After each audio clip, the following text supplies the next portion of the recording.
رشوت کا کام بند کر دوں گا، سود کا کام بند کر دوں گا، جھوٹ بولنا بند کر دوں گا.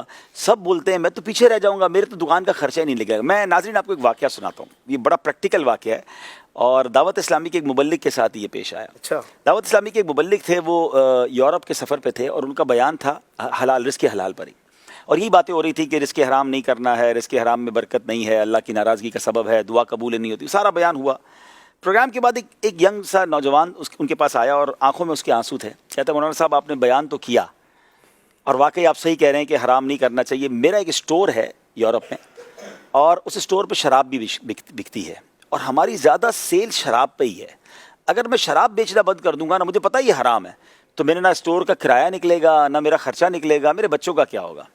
مبلغ دعوت اسلامی نے وہی بات کی جو بھی راشد بھائی نے کی کہ مجھے ایک بات بتاؤ، آپ حرام کما رہے ہیں، اللہ کو ناراض کر رہے ہیں، پیسے مل رہے ہیں، کہاں مل رہے ہیں؟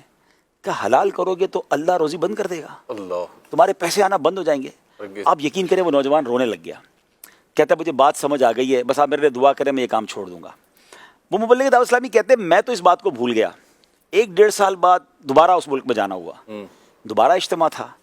وہ نوجوان ڈھونڈتے ہوئے آیا، کہتے ہیں آپ میں یاد ہوں آپ کو، میں وہی ہوں جس نے آپ سے وعدہ کیا تھا.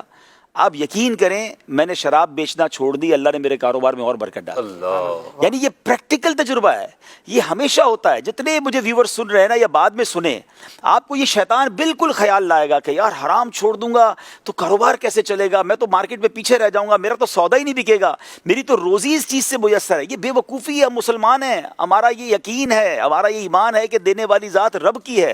میں رب کو ناراض کر رہا ہوں، مجھے مل رہا ہے، میں راضی کروں گا، وہ اور دے گا، وہ غیب کے خزانوں سے دے گا. آپ کا دماغ نہیں پہنچ رہا وہاں پر، مگر وہاں سے ملے گا. اور یہ قرآن کا وعدہ ہے، وَمَن يَتَّقِ اللَّهَ يَجْعَل لَّهُ مَخْرَجًا وَيَرْزُقْهُ مِنْ حَيْثُ لَا يَحْتَسِبُ وَمَن يَتَوَكَّلْ عَلَى اللَّهِ فَهُوَ حَسْبُهُ. جو اللہ سے ڈرے، اللہ اس کے لیے نجات کا راستہ نکالے گا اور وہاں سے روزی دے گا جہاں تمہارا گمان بھی نہیں ہوگا. امیجینیشن نہیں ہوتی ہے.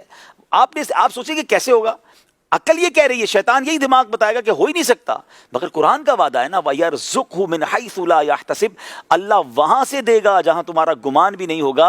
اور آیت کا اگلا جز کتنا حوصلہ دے رہا ہے، وَمَن يَتَوَكَّلْ عَلَى اللَّهِ فَهُوَ حَسْبُهُ، جو اللہ پر بھروسہ کرے اللہ اس کے لیے کافی ہے. لوگ کہتے ہیں یار عزت اور مزے تو پیسوں والوں کے ہیں. اصل ناظرین آج سمجھ لیں، برکت کوانٹٹی کا نام نہیں ہے، برکت کوالٹی کا نام ہے. آپ سمجھتے ہیں جس کی گاڑیاں زیادہ، جس کے بنگلے زیادہ، جس کے ملازم زیادہ اور جس کی اللہ تللے جناب اس کو برکت ہے. یہ بھول ہے آپ کی. کروڑوں روپے. میں ایک سوال کرتا ہوں تمام ویورز سے یہاں موجود اسلام بھائی سے، ایک بندے کے پاس کروڑوں روپے ہیں، بڑی بڑی گاڑیاں کھڑی ہیں، بہت سارے ملازم ہیں، مگر اس کو سکون نہیں ہے، اس کو نیند اچھی نہیں آتی ہے، طرح طرح کی بیماریاں ہیں، بچے اس کے نافرمان ہیں، حرام کی روزی ہے. یہ برکت والا ہے یا تھوڑے پیسے ہیں مگر سکون سے سوتا ہے، سارے پیسے حلال کے ہیں، اللہ نے کسی بڑی بیماری میں مبتلا نہیں کیا، بچے فرما بردار ہیں، نمازی ہیں؟ بتائیں نا دونوں میں سے کون برکت والا ہے؟ برکت ایکچولی کوالٹی آف لائف کا نام ہے. اگر مجھے سکون کی نیند آتی ہے، میں حلال روزی کھاتا ہوں، مجھے کوئی بڑی بیماری نہیں، رب نے نعمتوں سے نوازا، برکت اس کا نام ہے. بہت سارے پیسے ہوں، سارے حرام کے ہوں جس کا جواب دینا باقی ہے، اور بے سکونی ساتھ چل رہی ہے، تو کیا کرنا ہے ان پیسوں کا؟ لائف سکون کے لیے بندہ گزارتا ہے، نہ کہ پیسے. اچھا پیسے کئی ہماری میموری میں کہتے ہیں چوپڑے میں لکھے رہ جاتے ہیں، رجسٹر میں ہی رہ جائیں گے. آپ ایک لمٹ کے بعد پیسے خرچ نہیں کر سکتے.